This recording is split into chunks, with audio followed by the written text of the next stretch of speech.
একটি ছোট্ট গ্রামে ছিল দুই বন্ধু, মিলন আর রকি। মিলন ছিল শান্ত, ভদ্র আর সবার সঙ্গে ভালো ব্যবহার করত। রকি ছিল একটু বদমেজাজি, ছোটখাটো ব্যাপারে রেগে যেত আর সবসময় খারাপ ব্যবহার করত। আজও মাস্টার মশাই আমাকে বকলো। আমার সাথে সবসময় এরকম হয়। কেন সবাই আমাকে পছন্দ করে না?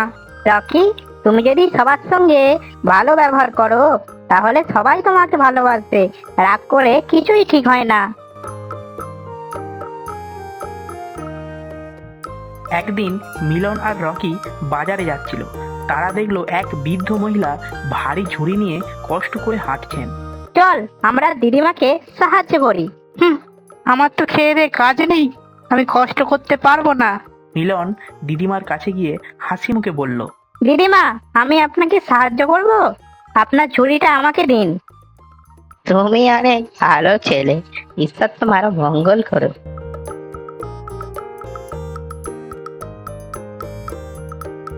কিছুক্ষণ পর রকি এক দোকানে গিয়ে রাগ করে দোকানদারের সঙ্গে খারাপ ব্যবহার করলো, কারণ তার পছন্দের মিষ্টি শেষ হয়ে গিয়েছিল। এটা কি ধরনের দোকান? আমার পছন্দের মিষ্টি রাখে না কেন? বাবা, ভালো ব্যবহার করলে সবকিছুই ঠিক থাকে, রাগ করে কিছুই পাওয়া যায় না। মিলন যখন দিদিমাকে সাহায্য করলো, দিদিমা তাকে মিষ্টি দিয়ে পুরস্কৃত করলেন।